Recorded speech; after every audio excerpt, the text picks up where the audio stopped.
Polar Comunicaciones, radio, televisión e internet, presenta La Ganadería Magallánica en Acción. Conduce Marco Aurelio Arteaga.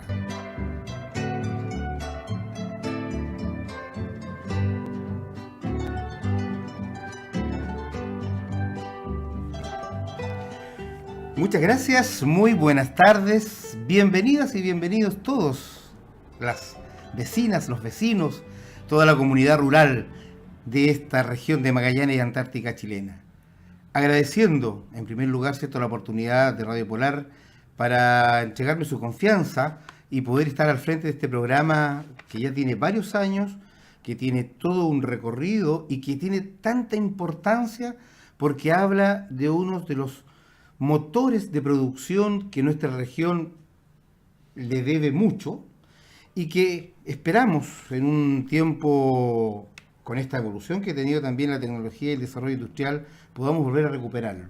En esta oportunidad, hoy día, como corresponde en este primer programa, vamos a contar con la compañía de una persona, de un vecino, pero vamos a conversar con dos seres distintos, con dos facetas de nuestro entrevistado y que nos acompañe. Vamos a conversar en el primer bloque, ¿cierto?, de nuestro programa con José Puchi Fernández, para que en el segundo bloque conversemos con el Ceremi. ¿Y por qué vamos a conversar con Puchi Fernández primero? Porque vamos a conversar también de lo que es la historia de esta familia muy ligada a la ganadería, a los negocios ganaderos, a los negocios incluso que son derivados de la ganadería, y de eso se trata, que hagamos también un programa más ameno, más entretenido, que usted amiga, que usted amigo que nos escuche y que nos ve también a través de las pantallas, se vaya interiorizando de algo que a lo mejor puede ser desconocido, porque sin lugar a dudas yo creo que uno de los grandes temas que en esto de la regionalización, en el tema de la educación, siempre se ha dicho que falta más de la cultura regional. Así que nosotros vamos a hacer un aporte en este programa de la ganadería para que se conozca y para que vienen detrás de nosotros sepan la fuerza y el motor que significó la ganadería y cómo podemos repuntarlo. Así que ya le damos las gracias y la bienvenida a Puchi Fernández Dubrock, quien nos acompaña. Puchi, qué gusto saludarte, un gusto de tenerte acá y que comencemos este nuevo ciclo del programa contigo. Así es, bueno. Buenas tardes, Marco, muchas gracias por la invitación. Primero quisiera saludar a todos los radioescuchas y a todas las personas, ¿no es cierto?, tanto del campo como de la ciudad que están escuchando Radio Polar en este momento, así como decía antes, cuando yo era chico, las tardes mexicanas para el campo, el mar y la ciudad. Así sí, que espero que toda esa área, esos sectores puedan estar escuchando este programa, que es un programa que, tal como tú lo decías, Roberto Sar lo desarrolló durante un tiempo, ¿no es cierto?, con bastante éxito, y por lo tanto también en esta nueva etapa que está emprendiendo el programa te deseo mucho éxito y que tengas una buena audiencia. Muchas gracias, muy amable. También es cierto recordar a Roberto Sar, que fue el antecesor y que le vaya muy bien en sus nuevos proyectos. Fernández Dubrock, la vieja España y Alemania. Esa es la sangre que corre por las venas de Puchi. Cuéntanos un poco de tu familia. Bueno, sí, tal como tú lo dices, tengo ascendencia española y alemana. El abuelo español llegó acá a América en los años 15, 16, ¿no es cierto? Como todos los inmigrantes, se bajó en Buenos Aires. Lo que siempre le reprochamos, que si se bajó del buque en Buenos Aires porque llegó hasta Magallanes, ¿no es cierto? Pero, bueno... Habría estado comiendo facturas, estaba ahí tomando mate. Claro, tomando mate, ¿no es cierto? Con un clima mejor, pero así es la vida, así es el destino, y aquí encontró su destino, ¿no es cierto? Hizo familia, la abuela también era española, y tuvo dos hijos, mi padre y su hermana, que hemos desarrollado la familia acá, por el lado de mi familia alemana, los Dubrock. Eso es más extraño todavía, porque pensar que en Alemania, en el año de 15, 16, leer en un diario un aviso que se necesita un relojero para Magallanes, y escribir y venirse a Magallanes, creo que eso sí que es aventurero. Sí, y así llegó el abuelo Adolfo Dubrock a trabajar a lo que hoy día es la relojería suiza, que era de otro señor alemán. Después volvió a Alemania a buscar a la novia, digamos, se casó y trajo a la abuela, y también formó familia acá, y todos estos se fueron quedando aquí en la región. ¿Y quién es el primero que se liga con la ganadería? Bueno, el primero que se liga con la ganadería fue el abuelo Fernández.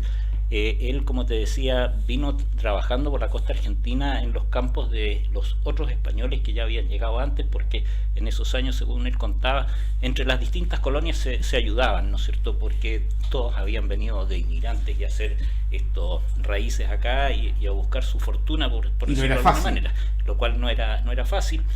Él trabajó muchos años con la familia Bianco en Tierra del Fuego como administrador, y después compró la estancia en la isla Riesco, se la compró al doctor del Canto en los años 40 y tanto, en plena guerra, final de la guerra, y de ahí que ya estuvo más ligado en la parte propia. Antes también había incursionado aquí en Punta Arenas con unas lecherías, así que siempre el sector campesino estaba en la familia ahí por ese lado. El otro lado de la familia, nada que ver con el campo, como te decía, o sea, el abuelo era relojero, así que tenía más técnico otra. Sí.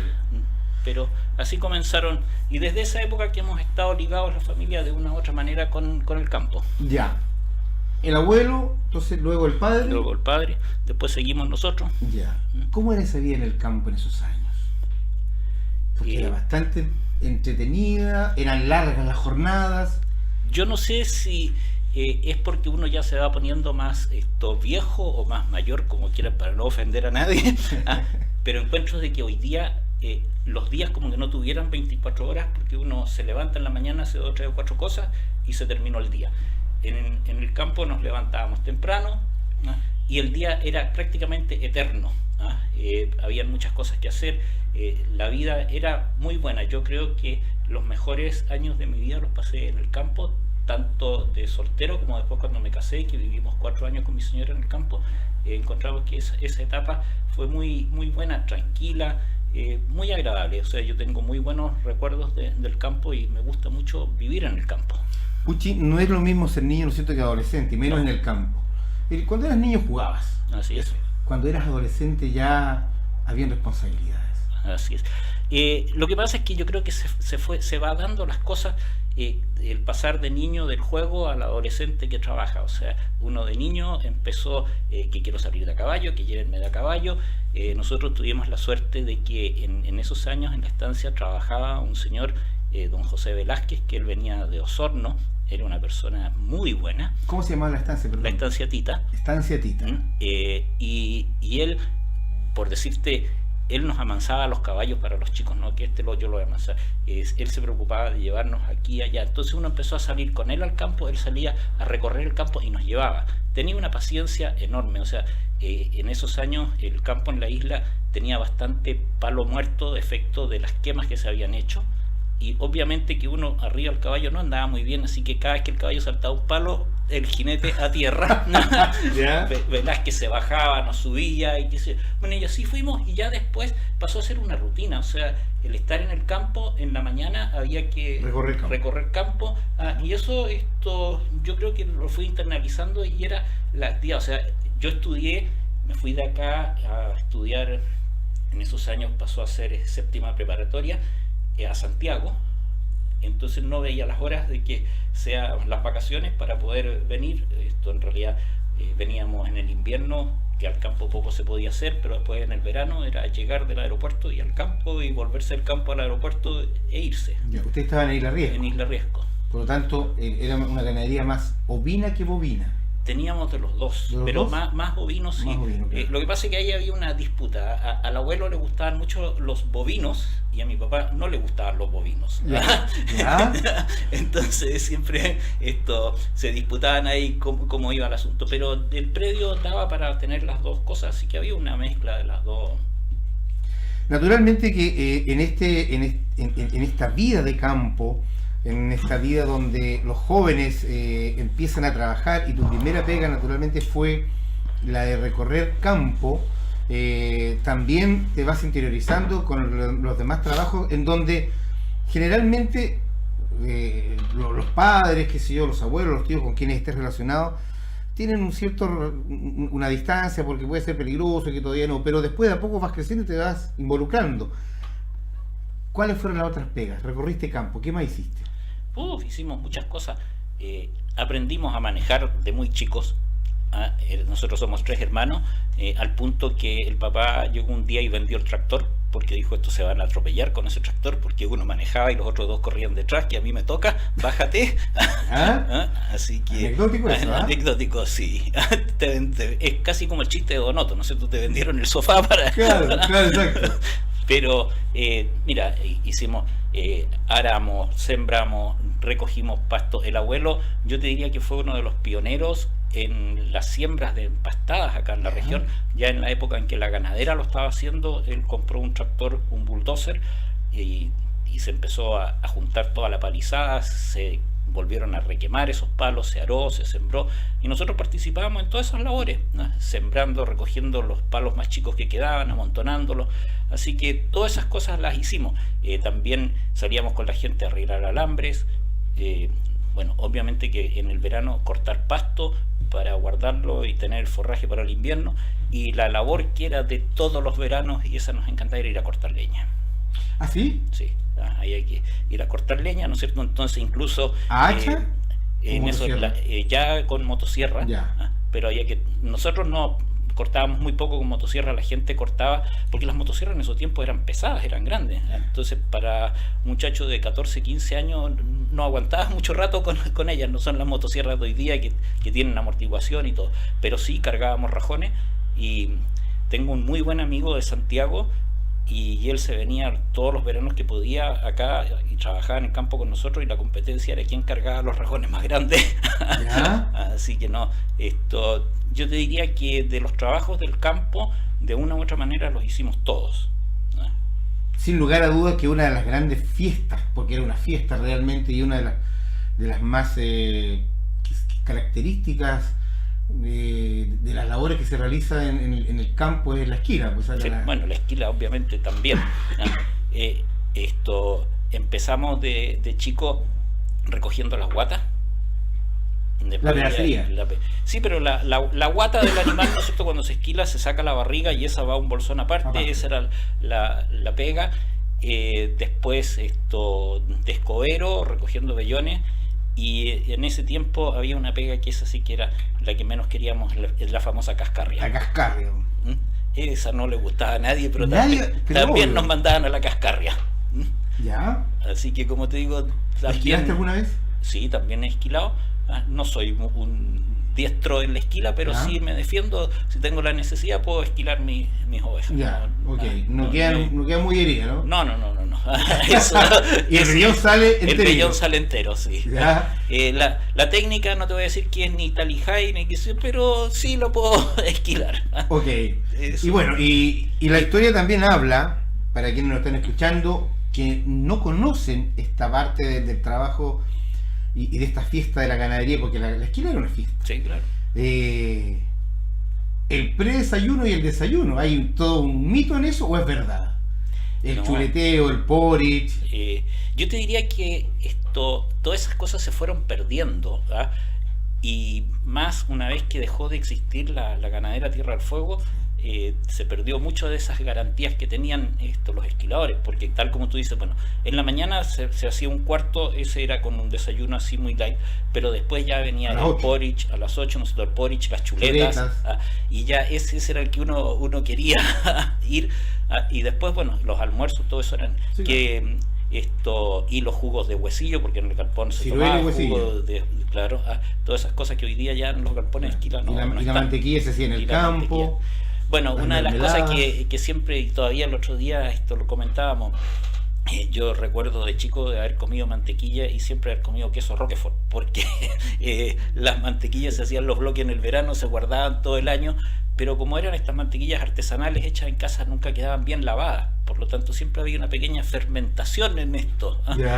Entonces era como hoy día yo lo asemejo a el gusto mantequilla Roquefort. Pero era buenísima. Pero obviamente era 100% mantequilla. Y atrás en la cocina estaban estos peroles, porque eran unos verdaderos peroles grandes con el huesillo, con ciruela o manzanas. Sí, y todo eso, los orejones de las manzanas, como dices tú, se ordeñaba en ese tiempo, en la estancia se ordeñaban muchas vacas y se hacía queso, así que también nos tocaba pasar la descremadora después hacer la mantequilla, no sé si esto conocemos, y en el invierno generalmente el abuelo hacía chorizos, así que también era la faena de matar el chancho.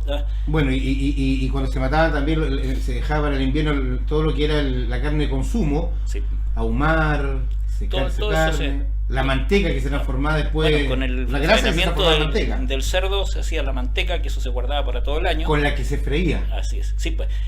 Esa es una de las cosas que hoy día uno ve en la casa, la abuela, porque nosotros vivimos siempre con la abuela española, y ella frió con manteca y grasa de capón, y se comió capón, y qué sé yo, y ninguno de los dos falleció ni tuvo problema de colesterol. Ese era un poco apuntaba hacia ella también cuando te reforzaba esto de la manteca, claro. Pero eso es lo que pasa hoy día, y no había tampoco afecciones hepáticas, porque cuando se tomaba vino, era vino puro, Sí. y si no ginebra, que era pura, o sea, no había procesos químicos. Eso es un poco también lo que uno hoy día puede recordar antiguamente, y quienes nos escuchan nos pueden afirmar de que la data, digamos, de edad para morir de la gente de campo era bastante larga. Y Sí, a lo más, o sea, generalmente era un infarto y nada más. así es. Y no había más. Pero no había ninguna de estas otras enfermedades que hoy día tenemos y que se supone que... No teníamos. Ahora, claro, es cierto, las comidas eran, no Sanas. sé si uno podría decir más saludables o más sanas, porque creo que a lo mejor estaba hablando de más, pero hoy día las comidas están muy procesadas, tienen muchos preservantes, Mucho químico, conservantes, claro. químicos, que sé yo, y eso a la larga yo creo que sí afecta a la salud. Yo me atrevo yo pienso de la misma manera. Puede que, como tú bien dices, estemos a lo mejor desde el punto de vista profesional de la salud, alguien nos puede decir que estamos equivocados, puede que efectivamente sea así, pero sin embargo la historia nos demuestra lo contrario. Y como tú bien decías, no había colesterol, y se No. comía pura manteca, se freía con manteca, y se hacía Sí. pan con manteca, y la mantequilla era Y grasa, los fritos estaban ahí todo el día. sopaipilla, los churrascos. Sí.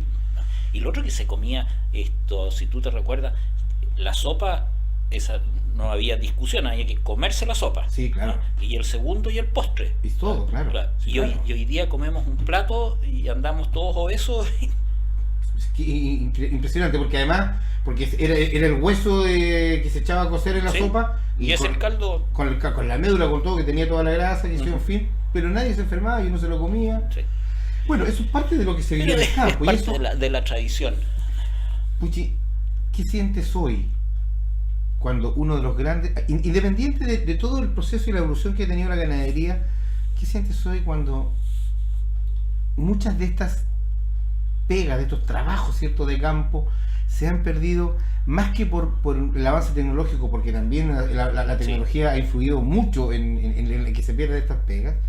El comercio también ha influido, ¿no es cierto? Hoy día el mercado de la lana lo manejan los chinos, eso lo sabemos. China maneja el mercado de la lana, Sí. y ellos son los que ponen los precios, por lo tanto de repente puede ser más o menos atractivo dependiendo de la majada que manejen, en el sentido de los hortulanos, la raza de la oveja. Pero sin lugar a dudas, Yacán Magallanes ha sido, y yo creo que más rato cuando hablemos con el Ceremi también vamos a tocar el tema de esa perspectiva, pero el tema más puntual ha sido: hoy día no hay mano de obra. Sí. La juventud no quiere el campo, definitivamente. Mira, esto da pena ver que en el campo va quedando la gente mayor y no hay gente joven. Porque yo recuerdo cuando yo era chico, era joven, venían los muchachos de Chiloé, muchachos de hasta 15, 16 años algunos, y agarraban un hacha y eran unos artistas con esa hacha. O sabían trenzar un cuero, andaban de a caballo, tenían gusto por estar en el campo. Yo creo que, no sé por qué, pero esa cosa se fue perdiendo, a lo mejor con el avance de la tecnología, y la gente hoy día no quiere ir al campo, que a lo mejor podemos analizar eso desde otro punto de vista, pero es una pena. Entonces el mayor está quedando en el campo, y la otra persona que está yendo al campo es la gente que no encuentra otro trabajo y momentáneamente se va a emplear al campo esperando que, o sea, hay mucha gente que dice, no, yo estoy esperando porque me van a llamar de la pesquera, me van a llamar de acá, de la constructora, pero mientras tanto, ¿no es cierto?, tengo que vivir y tengo que pagar mis cuentas, por lo tanto, ahí aquí me gano unas luquitas. Y yo creo, fíjate que lo he conversado con mucha gente, por ejemplo, el terremoto blanco del año 95, si nosotros hubiéramos tenido la gente de hacía 10 años antes, del 90, del 80 y tanto en el campo, no se moría ni la mitad de los animales. Porque esa gente estaba preocupada y salía, y sabían. Yo recuerdo de chico que venían a golpearle la puerta a mi papá a las 2, 3 de la mañana, este señor Velázquez: don Pepe, la vaca tal está pariendo y viene mal el ternero, hay que ir a ayudarla o qué sé yo. Eso hoy día no lo vemos. Hoy día en el campo terminamos a las 5 y hasta el otro día a las 8 de la mañana nadie sale a ver nada, porque nos falta ese amor por los animales, ese amor por el campo. Ahora, lo que yo te decía es discutible. Si uno lo analiza por el otro lado, en el campo yo estoy solo. Converso todos los días con la misma persona y me cuentan las mismas historias. Tengo un trabajo en la ciudad y me encuentro con Pedro, Juan y Diego en la esquina, ¿no es cierto? Nos juntamos después del trabajo, nos tomamos un par de cervezas o qué sé yo, o por último conversamos. Porque la parte tecnológica yo creo que hoy día en el campo está cubierta con las placas solares, en muchos lados tienen luz las 24 horas del día, tenemos televisión, tenemos internet, así que esa parte yo creo que ya son muy pocos los lugares donde van quedando que no tienen eso. Pero yo creo que nos falta la afición. Una de las cosas, aquí ya me paso a la parte Ceremi, pero que he conversado con las señoras, las usuarias de INDAP, que son hortaliceras y que tienen sus predios aquí alrededor de la ciudad, son toda gente mayor. Hay 2 o 3 personas que son unas mujeres que tendrán, no sé, 30 años, pero sobran los dedos de la mano para contarlas. Y conversando con mis colegas de las otras regiones, pasa lo mismo. El campo como que está quedando, entonces hay que buscar la forma de encantar a la gente a que vuelva al campo. La vez pasada, a lo mejor tú los viste, vino una delegación de australianos que iban al Congreso Merino en Montevideo. Eso fue como en abril, me parece. Y ellos me decían que en Australia pasaron por un proceso parecido, en que los jóvenes todos se fueron del campo. Hoy día están volviendo porque la rentabilidad de los campos está siendo mejor. ¿Y no será que el tema de la calidad de vida? Pero a lo que yo te digo, o sea, hoy día la calidad de vida en el campo no tiene nada que ver con la... Por eso mismo. Yo te diría, entre comillas, con la calidad de vida que yo viví en cuando era chico o en la juventud, ¿no es cierto? Porque yo te digo, una de las cosas que siempre nos reímos, preferíamos prender la lámpara a gas que ir a hacer el motor, andar el motor de luz, porque el motor de luz después había que irlo a pagar. Había que irlo a pagar, claro. Entonces, cuando estaban todos por acostarse, ¿quién va a pagar el motor? Exacto. Entonces, ¿sabes que no prendo el motor y prendo la lámpara a gas, que la pago acá? Claro, Pero yo creo que esas cosas, como te decía, con las placas solares, con internet. Mi hijo me decía el verano pasado, un día en el campo, me decía, aquí lo único que me falta es internet, dice, porque tenemos luz todo el día, tengo televisión, que sé, claro, no teníamos esto ahí en ese sector, no da el internet, pero todas esas cosas yo creo que se han ido mejorando, ¿no? Si falta el entusiasmarlo. O sea, yo la otra vez le decía, son de broma a las señoras, a lo mejor entiérranle un celular y los cabros van a ir a escarbar ahí, ¿no es cierto? Porque claro, debajo de la tierra no hay nada, pero tiene un amor especial la tierra.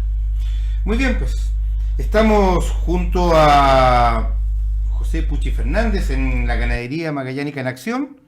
Vamos a un breve corte y ya estamos de vuelta en algunos minutos más.